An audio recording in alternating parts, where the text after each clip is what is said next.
Welcome to the Land Investing Business Secret Podcast, where each short episode we talk about the strategies, experiences, and the tools to help you launch, grow, and scale your land business. Learn how to find freedom within your own business, find out ways to build consistency in your processes, and hear how other everyday land investors are winning so you can get to the next step closer to building your dream life through your land business. And I'm your host of the Land Investing Business Secrets Podcast by Pebble, Jesse Kwong. Hey, how's it going? It's Jesse here from the Land Investing Business Secrets Podcast. Oh my gosh, that was a bit of a tongue twister, my own podcast title. Anyways, I've got a great guest with me. He's been on the show before. It's Nicholas Nick. And although I'm going to give you a heads up, he's going to be talking about his service, he's going to also give a lot of knowledge as to all his experience and insights as to how you should go about approaching a lead, how to close on that lead, certain tactics he's got, and I really enjoyed it. Whether you're on the phone or texting, and then some really cool updates on the legality side of things with phone. So tons of knowledge on here. I think you're going to enjoy this show here. Very tactical. So you want to bring out a pen and paper and take notes on this one. Anyways, enjoy this episode here with Nicholas Nick from Lead Mining Pros. Hey, how's it going, everybody? I've got a special guest here, Nicholas Nick. I had you on, my gosh, a while ago. That was episode 88. Wow. And yeah, it's been a while. We were just talking about the graffiti background in your house there. Yeah. I love it. It's like, it's signature to you. So that's awesome. Yeah, thank you so much. Well, actually, before we catch up on what's going on, Nick, can you help us understand where do you fit in all this? Where do you fit in this whole picture of land investing, real estate investing?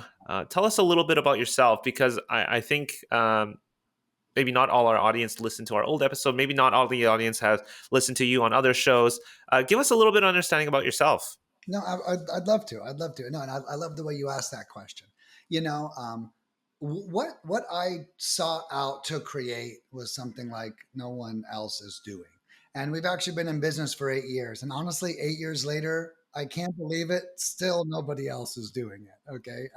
Which is really cool. So a couple of the highlights. I'm almost like a white glove lead generation system. And I used to say turnkey, but I now say white glove. And that's because before anyone buys, they call me on the phone. And they tell me what they're doing. I'll tell them exactly what to buy, right? You don't have to guess, oh, is this the right milk for me? No, I'll tell you, that's the right milk for you. Okay. You already told me what you like. That's the right milk. And so we offer a lot. I can pull lists. We use DataTree, which everyone's heard of. They're the best out there. And then I skip trace them. Our skip tracing is super accurate. We get the right person on the phone all the time, over 80% of the time.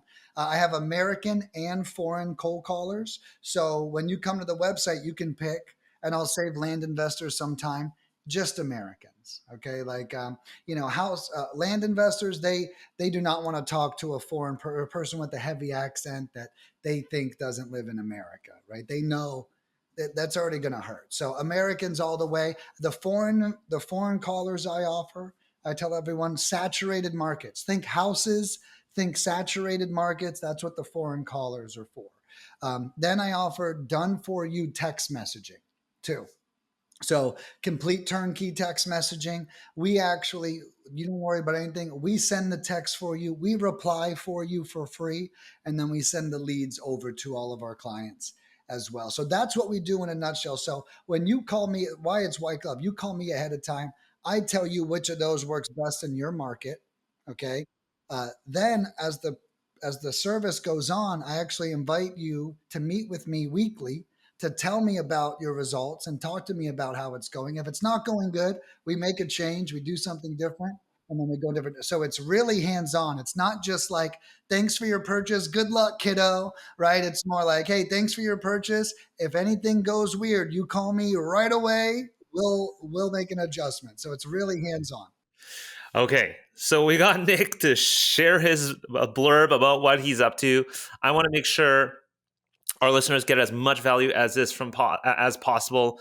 One thing you mentioned here, and I'm interested to know if this is the reason why, but you said foreigners in saturated market? Is it because they're typically lower cost and you've got to do more dialing? Is that what it is? Yeah, so it's both. Okay, so there's two things. One, the Americans do an amazing job in all suburban markets and for land. Okay, the reason why is because there's not that many calls coming into those markets. So the American can really stand out. Now, if we're in Dallas or Miami, and let's say they're getting 10 foreign cold calls a day, and then they get your one American call from us, it doesn't really matter. That person is already so pissed off. It doesn't really matter what nationality is called. What I've gotten 10 calls a day from you, you son of a bitch. Will you leave me alone? Like they're so upset from all the other calls that that the American doesn't matter as much. And to that point, yes, you do need more volume, right? So it's like in those markets, you generally need more volume. And my foreign callers are one third of the price as my Americans. I was just So about to ask you that. So you're about that's one third. that's right, which makes sense, right? Because I pay my Americans $15 an hour, 15 to 18, and I pay my foreigners 5 to 6, right? So it's one third for me, it's one third for you. So for nearly the same price, you're going further with the Filipino. And in those saturated markets, that's what you need. You need those 5,000 dials. 1,000 dials isn't going to do anything for you enough. Interesting. 5,000 dials. How many leads can you expect from about 5,000 dials? Let's talk about land, and let's talk about houses, because we now also support for houses inside of Pebble. But tell us a little bit about both. If we're doing about 5,000 dials. Yeah, so let's say, so I'll give you guys some metrics. I'm really big on my numbers. I have them all mapped out. So for land, if we're using Americans, okay, you're going to get a lead on average in 100 to 250 dials. Okay, that's on that, which is amazing. So what that means is, let's say, off the top of my head, on 5,000 dials, that would be anywhere from 20 to 50 leads. Okay, is what would come out of that. And how quick can we expect those? Are you doing those? You don't do them all at once, but like 5,000, those 20 leads. What sort of window should somebody expect on that? So that's one of the coolest things about us. You're in control of our window. So you tell us 1 week, 2 weeks, 3 weeks, or 4 weeks. So you tell us the time frame. Okay. Now I will warn you, if you're doing land, that's a lot of leads to get in a short period of time. We just had a guy hire us. He gave us $7,000. At the end of week 1, he's like, "Stop the train! I got too many leads, right?" But that's a beautiful. He actually called me. He made another $2,500 purchase yesterday. He goes, "Nick, I just hired 2 acquisition guys. We're ramping up," and I liked his attitude. But what I would recommend on larger purchases for land is doing everything over 4 weeks to start. And we could always shorten that. If you need more leads, you can call me and say 2 weeks. You can. So nothing with us is set in stone. We're not. Direct mail is so rigid, right? You bring your list to direct mail, you pay, and that's it. It's out, and that's okay. But hey, I sent the wrong list. No way. Ouch. It's already out. It's on the way. With us, we can, hey, stop the presses. Hey, guys, we got a new list coming in. So there's some liberties and control you get when using us sometimes. Yeah, that control is important. I'm just going to add here, if you are doing direct mailing through Pebble, that is something that you can control as well. So if you're dripping, you can stop that, adjust as you need, just like what you're doing with cold calling. And it's great to have that, to sort of iterate on certain things or whatever it might be. Like you said, you're getting too many leads or whatnot. I don't think you get overloaded typically with mailing as you would with cold calling. But again, you do have control on both ends side of things. So very cool. Did you mention about the numbers for houses? No, I did not. No, I did not. But thank you. And so houses, what I would say, and it depends on your market. Okay. Houses in a suburban market, sometimes that can look as good as land. Okay. Like if it's a city you've never heard of and a state you would never travel to, it's probably going to do pretty good if I'm being fair with houses. Right. And that's really important. I will touch on that real quick. A lot of people doing houses, and I would love to be a part of that education. A lot of people doing houses, they go, the list. It's not the list. It's the location that matters. So if I'm in Phoenix, So I knew this guy. One investor in Phoenix was calling 250,000 people a week. Okay, one investor. Okay, that's a lot. Okay, so one person's doing that. So when you think about going, like, there's no list that guy's not calling. He's calling every list. So these super saturated, super wealthy markets, there is no list that nobody's on, right? Right.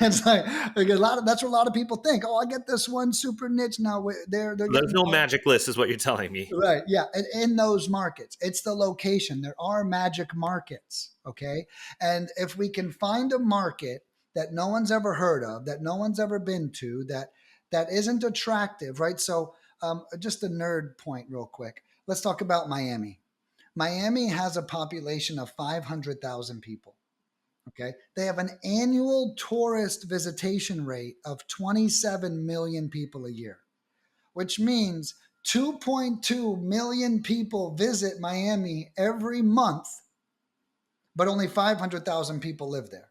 So if you think about that, that city is huge. If you think about the tourist attractions. So one piece of advice I give people, stay away from touristy areas. Think about who's visiting Miami? Other rich real estate investors from other places across the world. They're coming in and checking out properties and thinking about buying there. So, tourism matters. So one of the tip I give is stay away from tourism. But let me answer your question.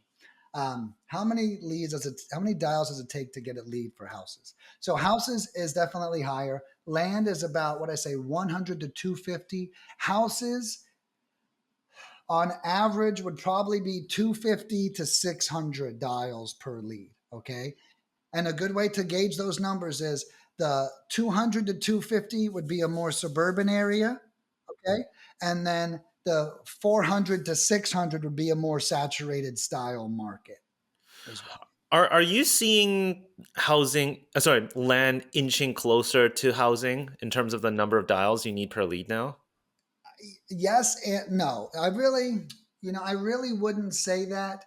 What I think is happening with land, so there are some times where land doesn't perform as well.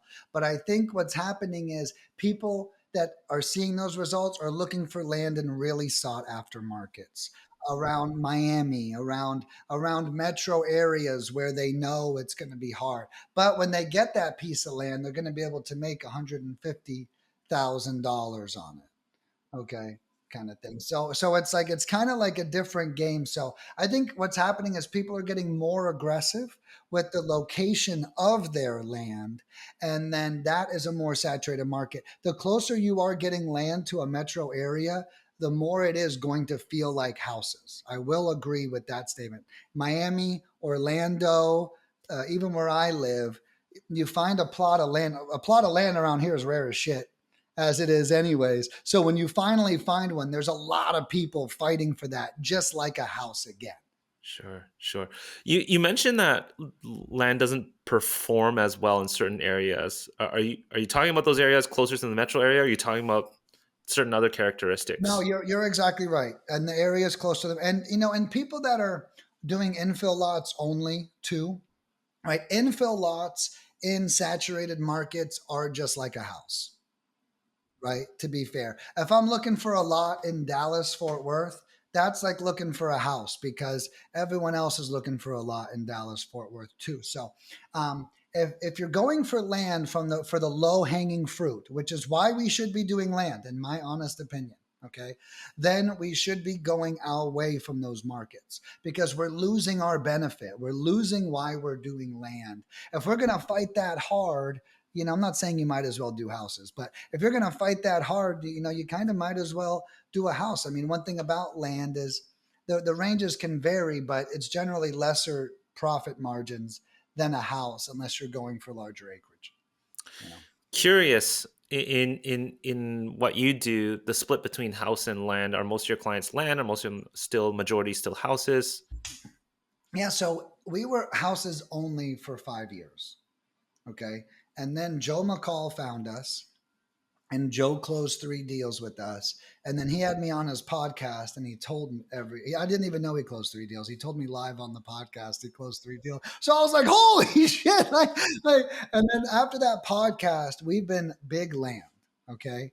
Because that had its ripple effect.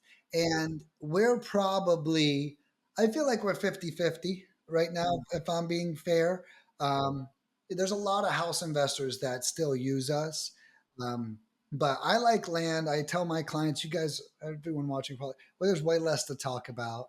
We don't have to talk about the roof or the plumbing or where grandma's going to move to after they sell. Like, you don't talk about any of that shit, right? So I personally love land for those reasons. Awesome.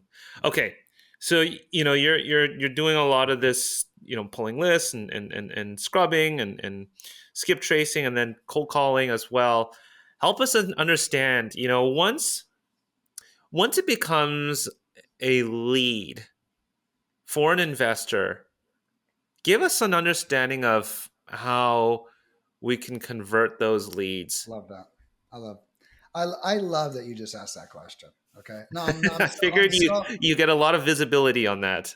Yeah. Well, I I recently launched a course that's completely free. I'm going to go over the meat and potatoes of it right now. But anyone watching, I'm sure you're going to provide a link to my website. At the top of my website, it says free courses. I just created a course called the Hour a Day Investor.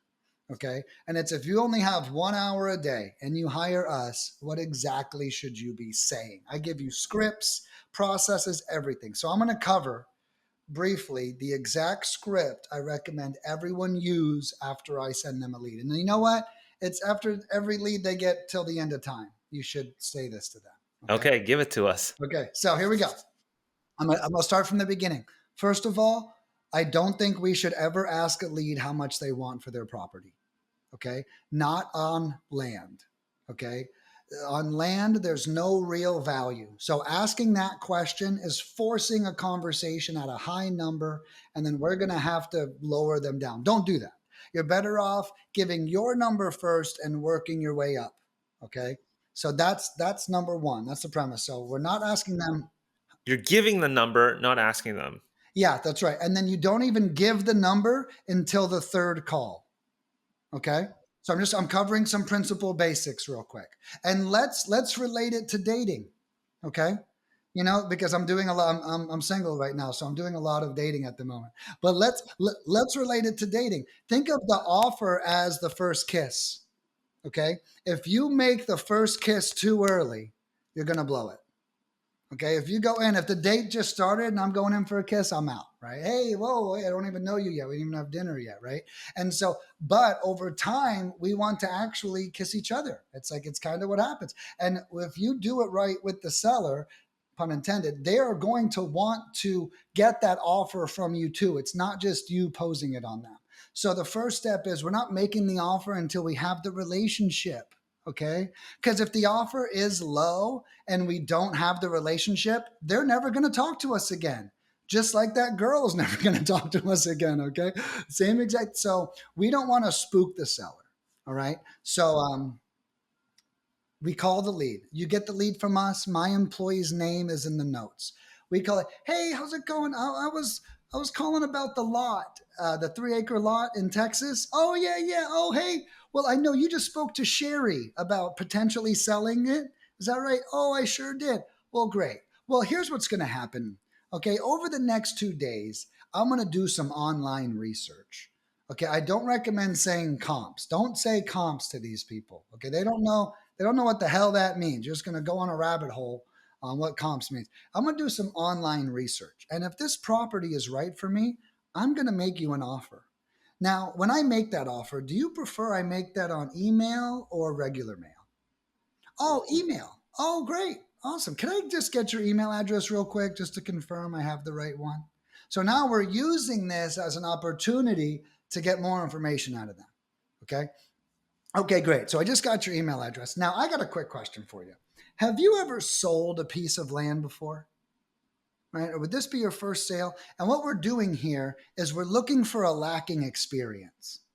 Okay. No, no, I haven't. Oh, great. Well, hey, one thing I love to do with every piece of property I buy is I want to walk you through the contract. Would you be okay with that? So when I finally make the offer, would you be okay with if we got on the phone and I actually walked you through it? And what we're doing is think about now we're providing customer service. Oh, wow, this guy, wow, this guy really cares about me. He wants me to understand what's going on around here. Think about what we're doing in the seller's eyes. We're showing them that we have integrity. We're showing them that we're nice and that we have compassion, and we're not trying to take advantage of them. Okay. Now we haven't spoken about a price yet. Okay.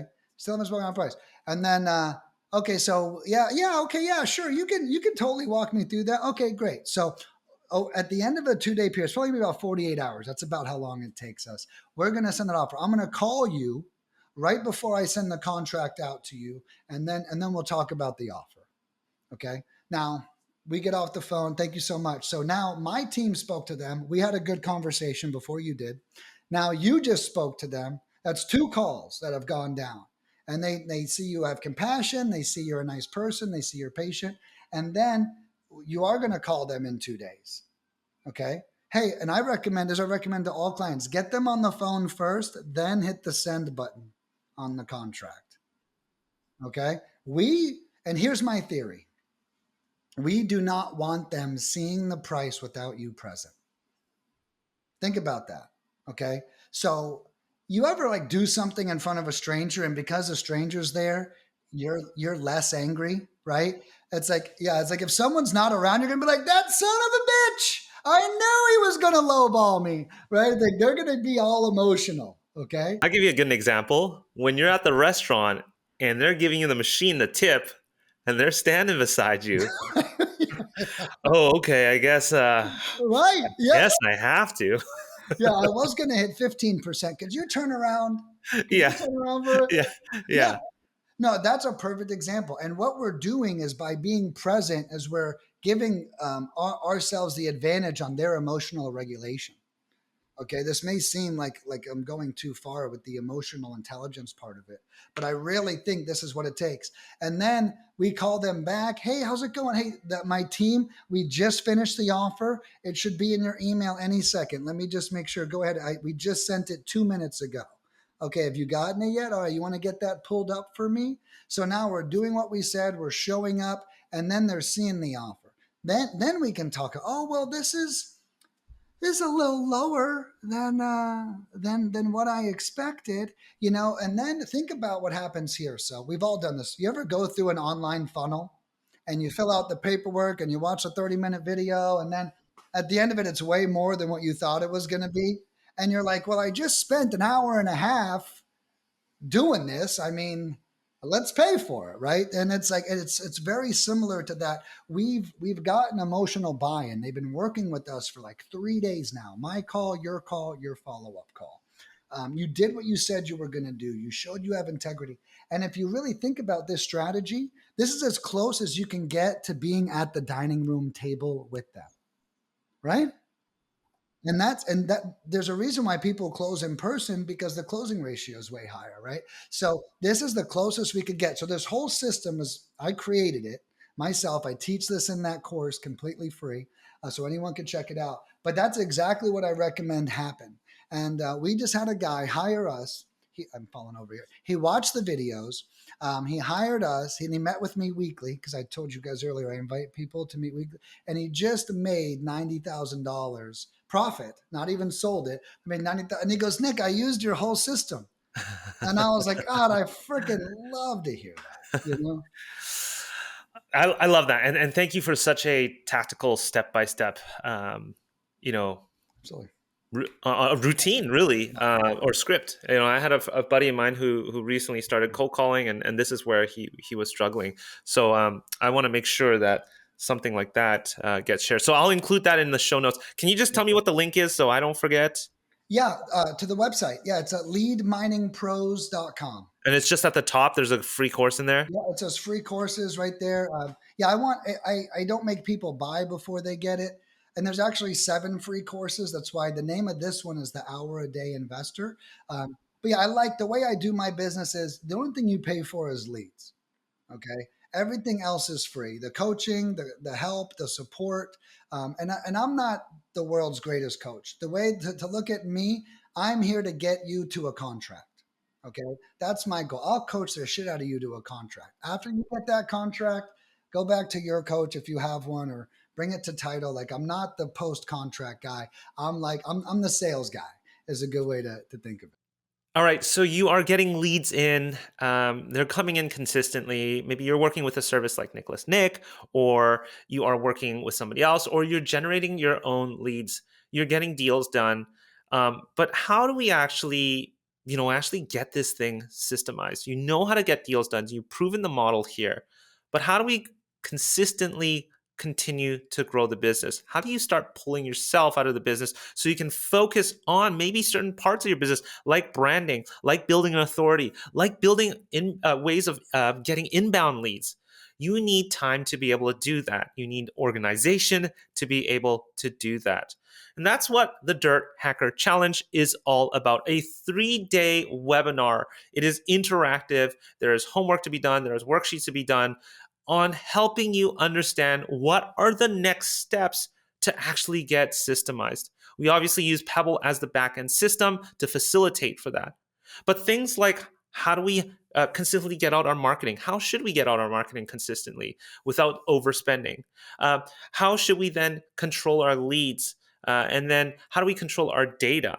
And then how do we build automations? How do we look at automations? And then this year, being 2025, has been dubbed the year of AI agents or operator. How do we then utilize that with a platform? You really want to be able to make your data, your processes, and your systems all accessible and centralized. Because once agents roll out, as Sam Altman of OpenAI has announced already that it will be rolling out this year in 2025, how do we then use those agents to run your business for you? You're certainly not going to be able to execute on tasks accurately if everything lives everywhere. You've got lists living on Excel sheets or Google Drive or Google Sheets. You've got leads living in one system and property data living on another system. And then phone transcripts and phone text messages and text log all living on a different system. You want to be able to centralize that so your agents can work out of one place. And this is, again, what this is all about with the Dirt Hacker Challenge. We are looking at, okay, how do we actually scale this? And with 2025 being year of the AI agents, we're putting a lot of emphasis coming into this challenge, coming into this webinar. You want to be prepared, because I will tell you, people will be taking advantage of this. This means you don't need to hire as many or any virtual assistants, because everything can run locally on your device or online through your AI agents. So if you want to learn more of actually how to start getting systemized so you're ready to scale, so you're ready to continue to grow your business, so you're ready for what's coming in 2025 with virtual AI assistants, head over to dirthackerchallenge.com. Join me. I do this every month. It'll cost you less than your lunch. It's ridiculous. I made this as a no-brainer. I'm also going to send you a couple free books as well. So head over to dirthackerchallenge.com. I'll see you guys all there on the upcoming challenge, whatever month you're listening to this on. Anyways, enjoy the rest of this episode here with Nicholas Nick. So let me follow up with sort of the step by step here. We have the sort of recap here. We have the initial call on your end. Typically, how long are your calls going for with that lead? Honestly, they're short. You'd be surprised how much you could say in 5 minutes. And I feel like our average call is about 3 to 5 minutes. And so once that comes over to you or to the investor, then they're the ones who they're not doing any due diligence on that property at all. They're not verifying if they're the actually owner. Or are they doing any of that? Do you know typically? I don't recommend, not off the bat. So on that first call that I brought up, where we do most of the talking, what we're really looking for, in my opinion, is, so a lot of people. So first, our script, we ask a lot of due diligence questions. Okay, wooded, cleared, utilities, survey, why they bought it in the property, what they can build on it. So we ask all that up front, just so you know. So you keep yours a little bit more pointed, but in my opinion, there is no room for research in between the lead and that first call. The research, in my opinion, is you calling the lead and seeing how easy they are to talk to. So feeling them out as a person. Yes. I think like if I take a step back here, I mean, this is, and we've talked about this many times on the podcast, this is almost like relationship building, and that's why you probably use an analogy of dating. Right. There's really, I mean, if I were to say there's a magic to it, that's the magic is are you able to build that relationship? Okay, so you call, we call back, Yeah. and we say, we sort of agree on a time for us to call back with an offer. We also ask if we can go over the contract together when we do it, Yeah. and then and you're feeling them out. You're sort of building rapport there. They're getting to know you. You're getting to know them.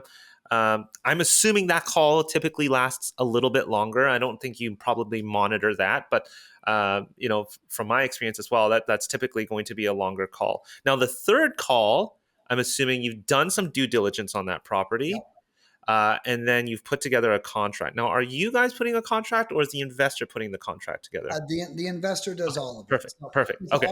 our responsibility is done once the lead is delivered. Okay, good. I thought I heard you say that you guys are okay. So I misheard you.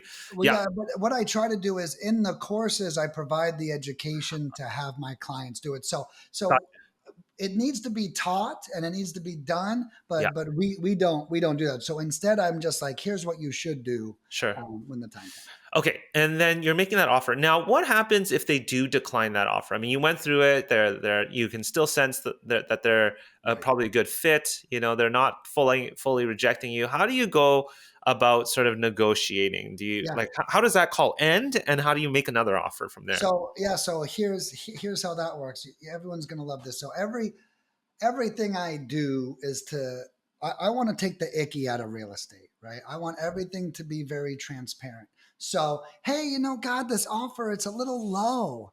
I don't think we can do that. Oh, well, let me check my notes here. So I see that the property there's a forest on the property. Is that right? There's a bunch of trees there. Okay, I got that. So, were you gonna clear that off, or did you want us to? Because I recently got a quote, and it's actually $20,000 an acre to clear that off. I could tell you, sir, if you cleared that off, if you cleared the property, it's 3 acres. I could give you $60,000 more dollars for this.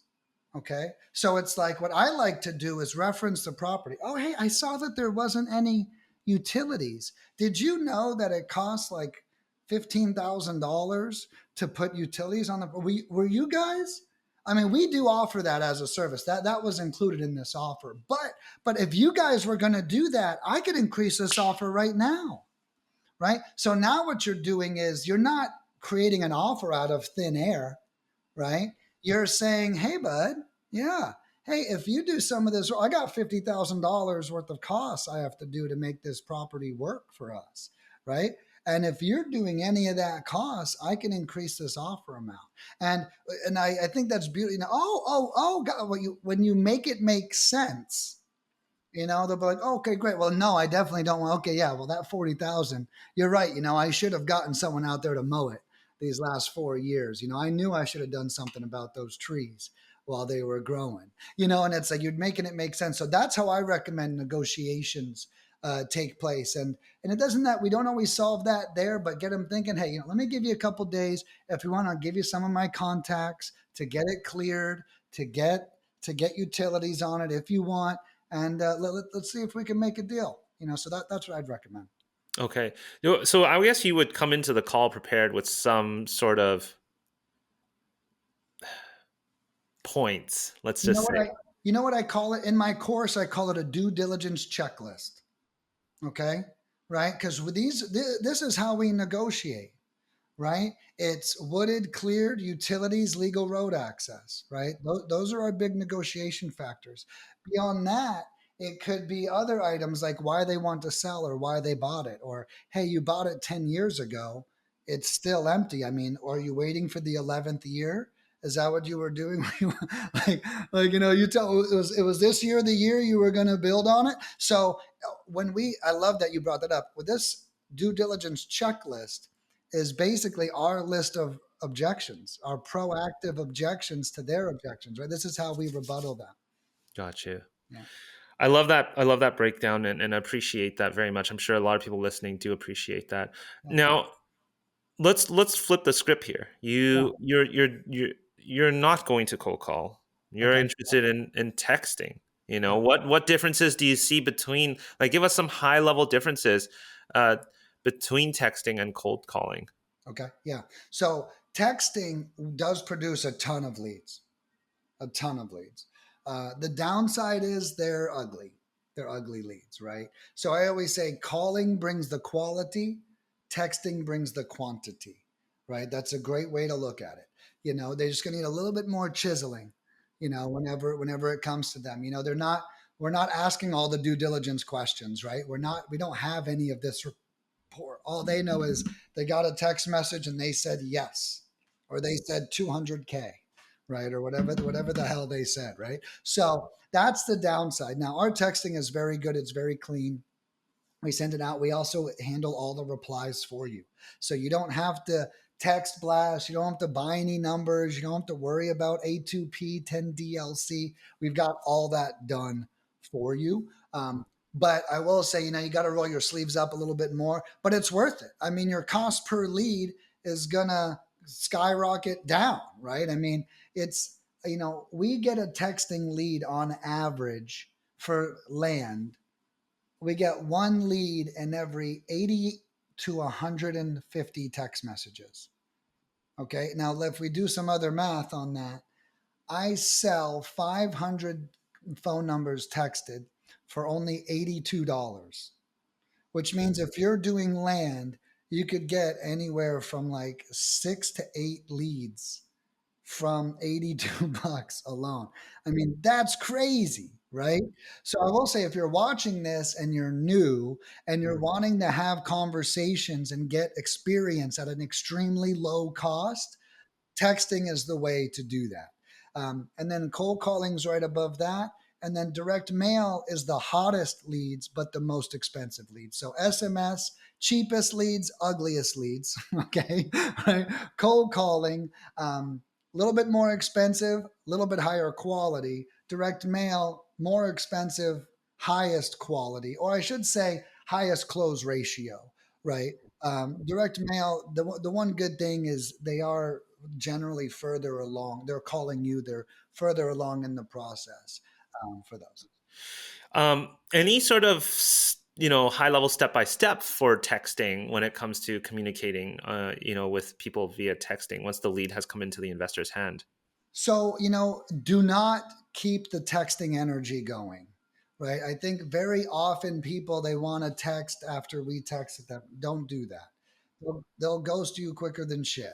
Okay. Like you gotta, people probably watching going, yeah, they do, man. They never reply to me. And there's just something weird that happens. So a ringing phone is way harder to ignore. Every lead you get, you call, they don't answer, voicemail, then text. Every single one.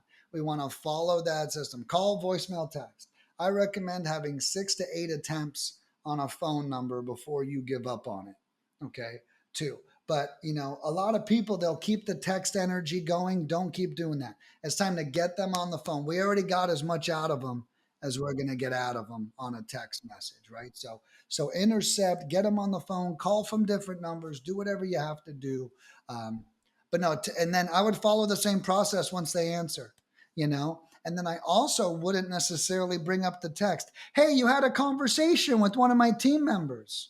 Oh, the text message? Yeah, I'm not really sure how they communicated with you, sir. They just told me they spoke to you, right? And it's like we're like elevating the conversation a little bit, right? We're not that annoying guy who just texted them while they were watching their favorite TV show. It's like, hey, so they had a conversation with you, right? Uh, so that's the other thing I recommend. We're generating more importance around the topic too. Yeah, and for those of you guys who are listening, if you're interested, how a service like Nick, passes a lead, and if you're a Pebble user, the process of that and sort of how that all kind of comes in, you can check out pebblerei.com/mass texting. It'll work, with whatever service you decide to move forward with. One other question here. The legality side of things. Yeah. Anything that we should know about? Because I've had other, full transparency, I've had other people come on and talk about their services, and there's been a lot of changes. Yeah. And it just seems so, I don't know. It's always ever changing here. But can you give us an update on what you have heard recently, and anything that you should put on our radar here that we Yeah, might not have heard? yeah. So there's a couple of things I'll prepare you guys with, which will be good. So one thing is the big new law change is that AI cold calling is officially illegal, right? So it's like, yeah, which we've all been waiting for this, you know. And the thing is, the government wants money, and the way they get money is if we have employees. So AI is illegal because you're not paying an employee at the end of the day for that. So what makes it legal is that there's a human behind the dial. Okay, so we offer that, a real human. We don't have AI, we don't have robots, we don't have computers, we don't have recordings. And also, RVM is also illegal because RVM is technically a robodial. So AI is now a robodial, RVM is now a robodial. So the only few things that are legal left is an actual human behind it. Why? Because when I pay a human, they pay taxes, and the government also gets their fair share of money too. And if you think about it, that makes sense. They want the economy to be fueled. They don't want computers to get this annoying. So that's the first part. The second part is the one-to-one consent rule that was recently passed. Okay, this has a lot of people very confused about text messaging. Don't let it confuse you. What the one-to-one consent rule is there's a lot of companies out there. We do not do this, but when they get one lead, they send it to 5 people. Okay. So one-to-one consent makes that illegal. Okay. If one lead gets sent to 5 people and then all those 5 people call this guy can sue. Okay. Because he's like, hey, I didn't say 5 of you guys could call me. Okay. I heard that Billy would be calling me and I didn't get a Billy. I got all these other people. Right. So selling someone's information to be called by more than one person is also illegal. This was January 27th. This was the very recent law that was passed. Okay. And it's called the one-to-one consent rule. Okay. Yeah. So we can't share leads. And if we do, they have to have their consent. Like, hey, is it okay if multiple people call you to follow up with you? Like that kind of consent. Right. And then I imagine that's not going to go over too well. But what we do at Lead Mining is everything that we do is exclusively yours. Okay. It doesn't matter if a client came before you and got a lead from Joe Billy, and then if we got it from you, when you're not getting that lead unless while we're working for you that we get that lead. Okay, so everything is exclusive to each person's market. So no one's getting your leads, you're not getting anyone else's leads. And we tell everyone by name. Our partner Jesse will be reaching out to you in the next 24 hours. There's no confusion, there's no muddled. We have recordings of us saying that. So while we work for you, we only work for you. So the one-to-one consent rule doesn't affect us. Now, there are other companies out there, cold calling, text messaging, PPL companies, right? That they do sell that lead to 7 different people. Now that's the one downside. The other thing I'll mention just while we're on it is the DNC law. Okay, there's a lot of confusion about how the DNC works. For the record, if you call somebody on the DNC, that does not give them the right to sue you. Okay, and I know that we think that's true. Here's how you guys can all Google it right now. The way the DNC works is if you call me and I'm on the DNC, I can report you to the government, and the government finds you. Okay, it is not them getting the golden ticket to sue a random person. Oh goodness, I'm going to take this to an attorney and I'm going to sue them. So there's a lot of bullshit around people being sued on the DNC. Now here's what is happening. These people are aggressive. These sellers, they are being threatening. It is very stressful. But if they're threatening to sue, they might say, hey, if you don't pay me $2,000, I'll report you to the government. Now, that could be what they're saying, but that's still different. Okay. And I'm just sharing all this because I want us to be clear on the laws. I want people to know the difference between someone threatening you and what someone can actually bother you. Right. And they again, they don't get a, hey, you get to sue this guy for free card whenever you call them. They have to report you. So just so everyone knows, I just like to be clear, because I think a lot of people get very far by threatening, and then we don't like being threatened. We get scared and we pay. And I'm not saying do pay or don't pay. I'm just saying it really doesn't happen that much, thank God. But I'm just saying be aware of what the actual law is so you don't get so scared. Awesome. We appreciate that, Nick. Yeah. Hey, it's been awesome having you on. You've been sort of dropping a lot of information here throughout this episode. I know you've gotten a chance to also share with you what you're working on. I don't typically ask for that early on the show, but I wanted people on this show to understand where you're coming from and that I'm super transparent. Nick does run a service, and you know what his service is all about. But thank you so much for sharing the strategy, sharing the course. We're going to make sure we link that for others to check out. It's up to you guys, listeners, if you wanted to check out what Nick has. Nick, thank you so much for coming on again, for, again, just dropping all the knowledge here and things that you're seeing and things that are going on. That is very, very much appreciated. Hope to have you on the show here again in the future, Nick. Yeah, you got it. You too, man. I look forward to it. I'll be here. Awesome. Cheers. Before you stop this episode or hit the next episode, I want to personally thank you for listening to this episode of the Land Investing Business Secrets podcast by Pebble. If you found this helpful, we'd greatly appreciate any awesome reviews and ratings on whichever platform you are listening to this on. And if you have 2 minutes and wanted to step it up even more and help others, feel free to share this in other Facebook groups or pages or any communities, giving others a heads up of the Land Investing Business Secrets podcast or the specific episode that may help them on their land investing journey. Once again, thanks so much for listening, and catch you on our next episode.